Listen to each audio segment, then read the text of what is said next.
Greetings, friendship families. Pastor Nathan here. Had a word today particularly for the fathers at Friendship. Certainly has a broader application, but thinking particularly of fathers today. And it's the topic that I want to talk about is curiosity. I think there's an underutilized muscle that we have in the times that we're in to practice curiosity. And not just any kind of curiosity, but a gentle, humble, genuine kind of curiosity. And I feel like as we practice this in the times that we're in, we'd really see some healthy engagement with our kids. This topic has come up a lot in my life the last couple of weeks as I've been trying to figure out how to do life in the new normal that we have, staying at home and being restricted in the spaces that we're in. And I keep returning to this idea of curiosity. How do I posture myself towards my family in a way that is genuinely curious about how God has wired them?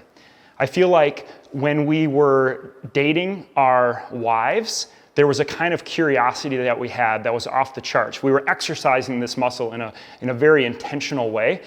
And for so many of us, as time goes on, we can often leave this muscle under-exercised, underutilized.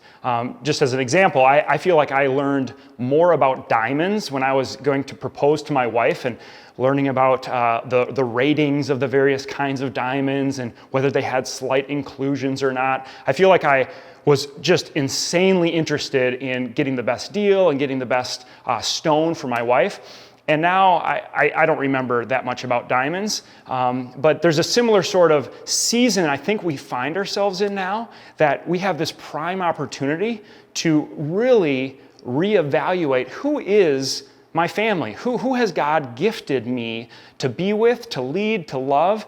And I think if we approached this time with the same sort of kind of insatiable curiosity for the people around us, I think God would be pleased to do some pretty surprising things in our families.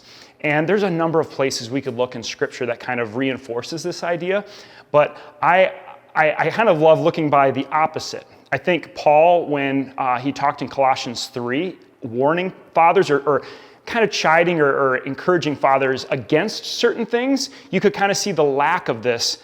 We recently were in Colossians as a church. You remember in the end of Colossians 3, where the instruction to husbands is, hey, love your wives, don't be harsh with them. And when he says in verse 21 of chapter 3, fathers, don't provoke your children, lest they become discouraged. Our default is harshness with wives and provoking with children. I think that's kind of we settle into that pretty naturally. I think the opposite of provoking and being harsh is being curious, or at least that's part of the recipe for pushing against some of these negative tendencies. Because if we understood our wives better, we would be less prone to be quick to judge or be harsh with them. If we understood our kids better, we would be less exasperating to them and less frustrating to them because we would just have a better understanding of who it is that we're dealing with.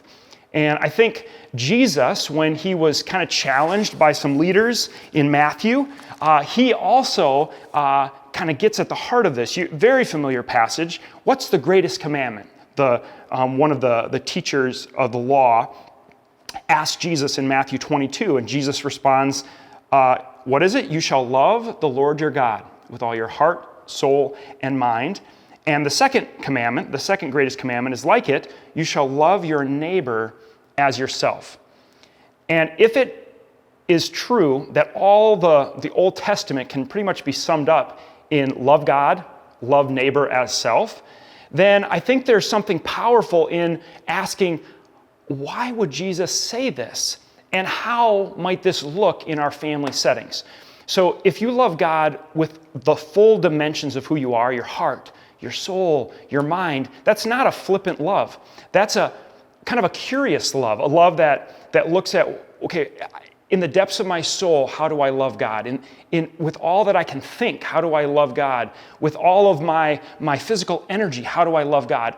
It takes curiosity about God. And I think the Psalms bears this out, where you see the psalmist David talking about describing God and his majesty and his creation in ways where you could tell he had a curious, passionate heart. And Jesus himself said, David's a man after my own heart, that he desires us to look to him with a curious, all-encompassing sort of love.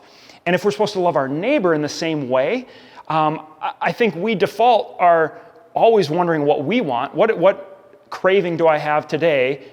Is there a restaurant open to meet that craving? Could that craving be met at the grocery store? We know how to love ourselves and our own cravings, but what about that same loving the neighbor as ourselves? What are the cravings that our kids have? What are the cravings that our wives have? This is the challenge for us. And as I have reflected on this, I've been reminded kids, whether they're high school, junior high, younger ones, they are going through withdrawal from the kind of people that would regularly be asking them how they're doing. Coaches, teachers, classmates, friends, acquaintances in school and extracurricular activities. In many ways, they don't have those regular rhythms of people genuinely interested in them, asking them about how their day's going, what are they thinking, what are they feeling. And we kind of are being called during these times to be that for our family. We might need to step up and be that same voice that the teacher every day asks students. Are you understanding what we're talking about? What is your hopes this week? What are your dreams? What are you learning today when you went outside on that walk? I think God's asking us to be some of those voices of curious, genuine engagement. And I have to kind of add a couple key reminders.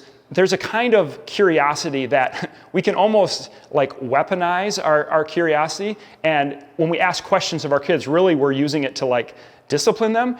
Why do you never clean up your room? Why are there socks on the floor right now? Why do you do this? Why do you do that? That's not a curious, loving sort of, it's not a loving sort of curiosity. That's kind of a weaponized curiosity. We want to be humble and genuinely interested in what they're thinking, why they're thinking it. What is the things that you're most fascinated by? What topics in school are you learning that you don't quite understand, that you'd like to know more about? And rather than using every interaction with kids to try to teach them something or tell them something, genuinely trying to reverse that and draw them out. I want to learn something from you. I want to be taught how you are thinking about this, what your ideas are in these days. So timing is really important. Different kids have different times when they want to open up. Some are morning people, some are evening people. I'm kind of a late night guy. One of my boys is a really early morning guy. That's when he really opens up. So being sensitive to when during the day are the best times to engage our kids. Also how long. Your introverted kids, a quick conversation is sufficient. Let's not overkill this. Don't talk their ear off or be obnoxious in our prying, trying to get them to talk. A couple sentences and that's sufficient for the day. So being mindful of introvert, extrovert realities in your home, but then also remembering this gentle, humble, genuine posture. And we see this with Jesus when he talked with the woman at the well or with this woman caught in adultery. You could just picture the kindness in his eyes. That's my prayer for us, that we would genuinely be interested in our kids, trying to figure out how they tick, and approach this time, both with our spouses and with our children, with a genuine, authentic, God-like curiosity during these days. Be blessed. Praying for you. We'll hopefully see you soon. God bless.